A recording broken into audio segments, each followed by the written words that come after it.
Buenos días a todas y a todos. Bienvenidas, bienvenidos al ciclo de entrevistas Problemas Filosóficos Contemporáneos.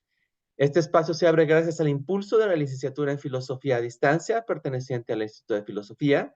Héctor Villarroel es el quien les habla. El presente es un espacio abierto con el objetivo de generar material audiovisual a partir de conversaciones con docentes del instituto que aborden problemas o problemáticas sociales y humanas desde una perspectiva filosófica. Esta mañana tenemos el gusto de contar con nosotros con la presencia de la doctora Carla Hernández Alvarado. Doctora, bienvenida, ¿cómo está?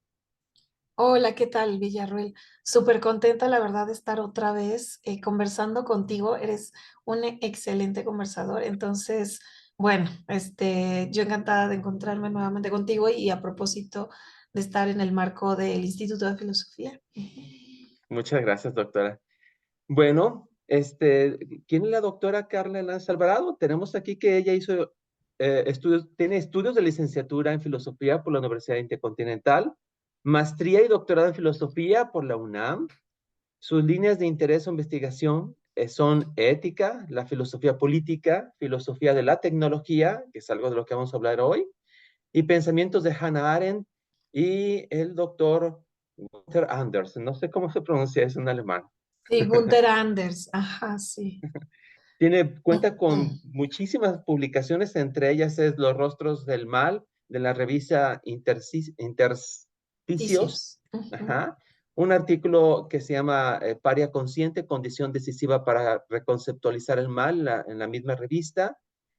Otro artículo, por ejemplo, la formación humanista en la época posmoderna, y así cuenta con muchísimos artículos. Estamos muy orgullosos de tenerla aquí con nosotros, Muchas doctora. gracias, Villarruel. Pues aquí, ¿en qué podemos conversar nuevamente a propósito de poner como ciertos temas de interés de la filosofía, que pues en general es la vida misma? Entonces, aquí andamos.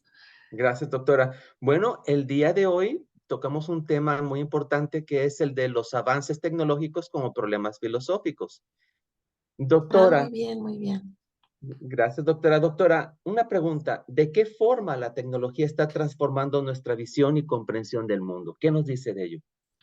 Ya, bueno, para empezar, pues cuando escuchamos la palabra tecnología, como que solemos relacionarla pues con los artefactos que tenemos como en la mano o al alcance, como por ejemplo tu celular, la compu, nuestra laptop, a lo mejor si estamos en un aula, el proyector, en fin, como que solemos relacionar con artefactos tecnológicos como los que acabo de mencionar.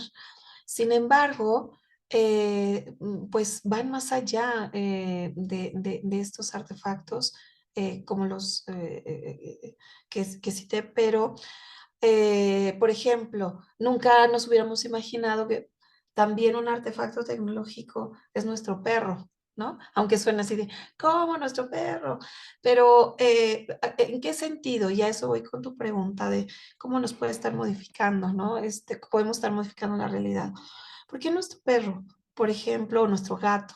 Porque una vez que el ser humano mete pues la mano, ¿cómo decirlo? Interviene en el mundo, eh, para empezar, por ejemplo, con la agricultura desde hace siglos, pero después no solamente como mediante la observación y de sembrar una semillita y entonces tener como pues a la vista cuánto tiempo se desarrollaba como para crecer y etcétera, sino después integrar herramientas, ¿no? Utensilios diseñados por él para precisamente intervenir como en esos procesos de la cosecha. Desde eso hasta el descubrimiento del fuego, ¿no? O sea, el descubrimiento del fuego, no sé si recordarás este textito de Marx y Engels de la transformación del mono en hombre, o si no, esta película de dibujos animados de los Cruz, donde en ambos vemos que desde que se descubre la técnica, ¿no? No solamente la agricultura, la técnica para, del fuego, comienza a haber como un acelere en la transformación del mundo, de no solamente el ser humano adaptarse al medio, sino adaptar el medio a lo que nosotros necesitemos. Entonces, por eso es que no es casual que tengamos, por ejemplo, como muy presente en nuestra tradición occidental la figura de Prometeo, ¿no? Quien, que entre otras cosas lo recordamos como el que le robó el fuego a los dioses, pero no solamente es porque le haya robado el fuego a los dioses. Si yo, por ejemplo, a ti te doy, no sé, un cerillo, ¿no? Encendido, se te va a apagar. Lo que hay que aprender a hacer es la técnica, ¿no? Para hacer fuego. Y bueno, como lo mencionaba, pues a partir de que descubrimos la técnica también para hacer fuego, comienza a haber una modificación en el mundo y una intervención del ser humano en el mundo. Desde esto hasta, como lo que mencionaba, el perro, ¿no? O sea, desde el lobo, cómo el ser humano ha intervenido para que no solamente poder domesticarlo de mejor manera y ser un animal de compañía, sino hasta tiene mucho pelo, ahora hay que, lo queremos de este color, con las patas más cortas, con las patas más largas, bueno, hasta tener perros hipoalergénicos.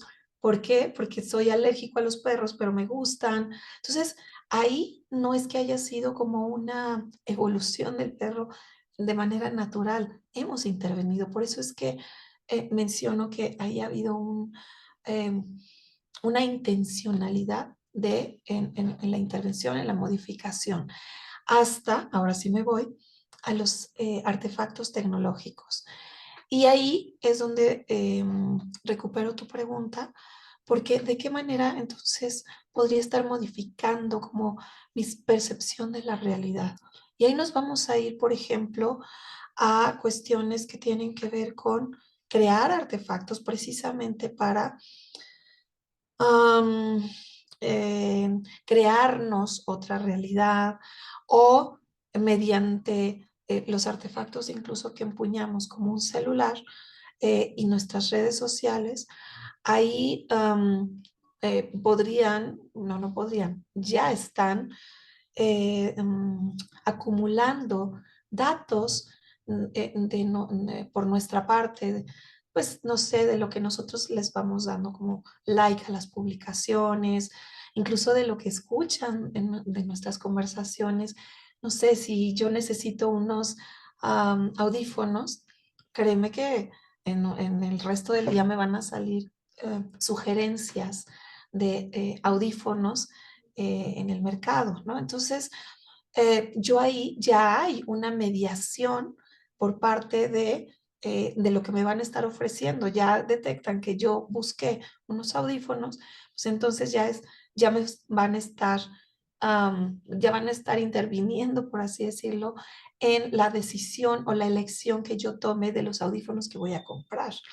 En- eh, por eso es que me parece pertinente esta pregunta, porque va desde la intencionalidad de yo ponerme como un casco, por ejemplo, creado por inteligencia artificial para vivir como realidades, a lo mejor que yo no puedo visitar algún escenario o crearme algún escenario ficticio o algún país, y ya lo puedo hacer mediante esta inteligencia artificial, o como lo acabo de mencionar, o interviniendo en las elecciones de mis consumos, hasta, ¿no? Porque esto podría ser algo pues lúdico, algo más o menos, entre comillas, superficial, hasta intervenir incluso en las decisiones políticas, sociales, en las elecciones, por ejemplo, de un país, en mi percepción de algunos candidatos. Entonces me parece relevante, como lo decía, desde algo lúdico, algo, am, por así decirlo, superficial, hasta cuestiones ya más trascendentales, ¿no? Entonces, a mí me parece que debemos de estar como atentos y no solamente consumirlo sin esta reflexión. Muchas gracias, doctora. Muy interesante. Me hizo caminar mi ratón acá en el cerebro. Doctora, la siguiente pregunta sería, ¿cuáles son algunas de las diferencias entre la consideración tradicional de la técnica y la transformación tecnocientífica?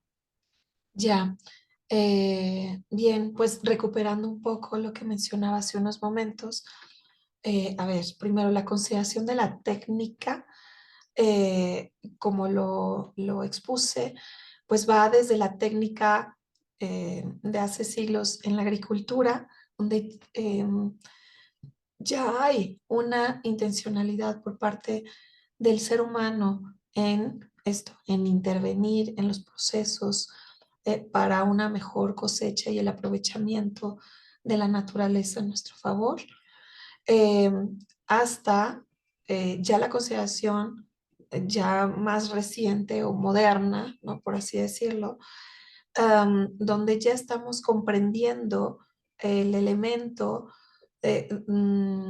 donde hay una intervención ya de ciertas herramientas creadas por parte del ser humano para adaptar el medio a lo que nosotros necesitamos. Por ejemplo, ahí tenemos a uno de los autores, pues de los primeros que hace una reflexión explícita y que tenemos a Ortega y Gasset, ¿no? Me parece como en el 35, 1935, que sale su meditación sobre la técnica. Un Heidegger, por ejemplo, también aparece en este escenario en el 53 también, algo así, en la pregunta por la técnica. Ya tenemos como esta advertencia que nos hacen sobre que ya no estamos solamente am, con esta idea de la ciencia o de la tecnología como progreso en el sentido de que nos está dejando a todos los seres humanos un, una buena calidad de vida, donde el científico de manera aislada o de manera em, pues en pro de o con la idea de que la ciencia tiene un progreso como inherente y del cual participa el científico, sino que a partir del siglo pasado ya tenemos no ese científico como un Einstein, por ejemplo, sino ya como a servicio de un laboratorio, ¿no? O con fines militares. Entonces ya no es el que está como colaborando para que la ciencia evolucione y progrese eh, de manera pues nada más con ese, ¿cómo decirle? Con esa figura Altruista. científica, ¿no? La mente del científico y él nada más, ¿no? Sino ya a servicios de qué. Entonces, por eso es que sí hay una diferencia. Ya no es lo mismo hablar de de los objetivos, de las pretensiones, de la finalidad del científico, por ejemplo, en la modernidad, que ahora en el siglo XXI. Incluso se hablaba como de, ahora que mencionabas al inicio, filos, entre otros, como Ortega y Gasset, Heidegger, como Gunther Anders, que vamos a tener que ya se hace uno la pregunta por cuáles son, de dónde vienen estos intereses. Hay que, así como los filósofos de la sospecha, de alguna manera su labor eh, fue hacer explícito aquello que estaba oculto a la conciencia o a intereses económicos o al consciente. Bueno, ahora tendríamos que estar viendo cuáles son esos intereses de los artefactos tecnológicos que usamos. Por eso es que si hay una diferencia entre el científico en términos modernos y con pretensiones prometeicas, y ahora que algunos, incluso un antropólogo, Herminio Martins, habla de escenarios fáusticos, porque ahora ya esto que nosotros escuchamos como tecnología y que mencionas ahora con fines tecnocientíficos, es que estamos hablando también de la biología, estamos hablando de la química, estamos hablando, sí, de nuestros datos biométricos, por ejemplo, a quién se los damos. Entonces, se ha complejizado nuestros escenarios. Muchas gracias, doctora. Excelente. Y la última pregunta, doctora, ¿cuál es la tarea de la filosofía frente a estos avances tecnocientíficos?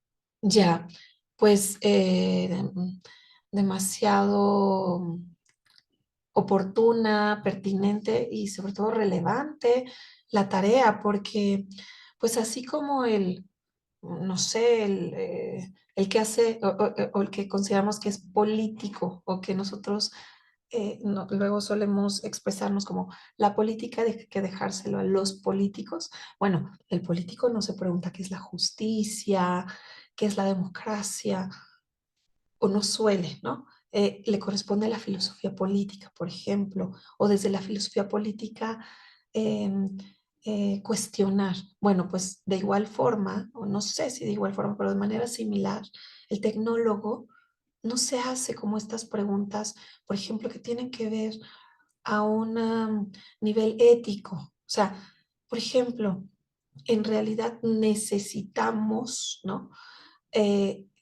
No sé, ciertos avances tecnológicos que lo que nos está dejando, por ejemplo, son torres de desechos tecnológicos que no podemos en este momento, no tenemos la solución para deshacernos de ellos, ¿no?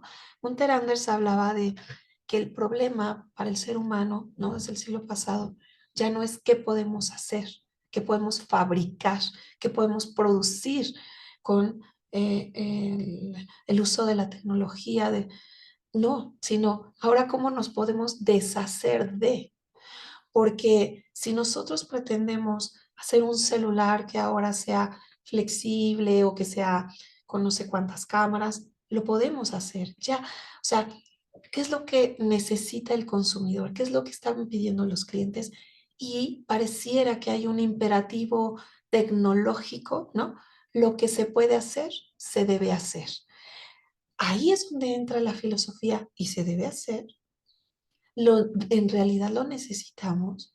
Por ejemplo, en cuestiones de esta también rama ahora de la estética, la bioestética, que ahí también está, interviene este elemento tecnocientífico. O sea, estos científicos que se quedaron con inquietudes, por ejemplo, artísticas.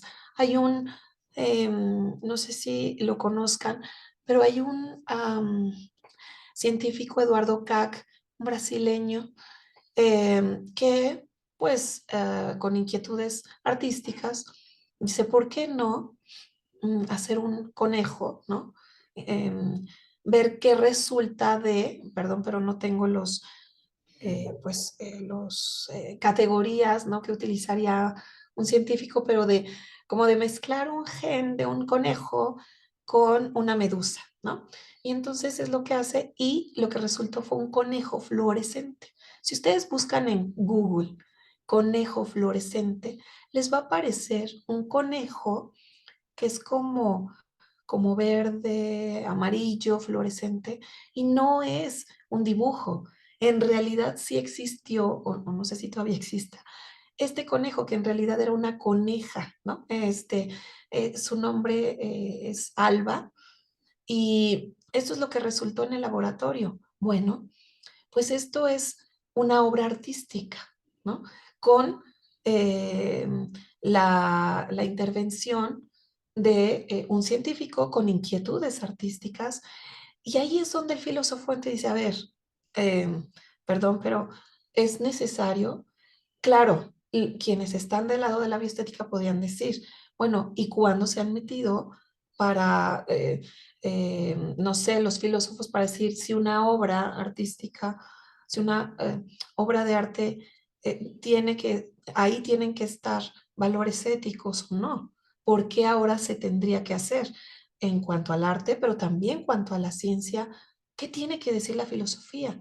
Ahí es donde, ahí me parece que es relevante decir sí, porque o no.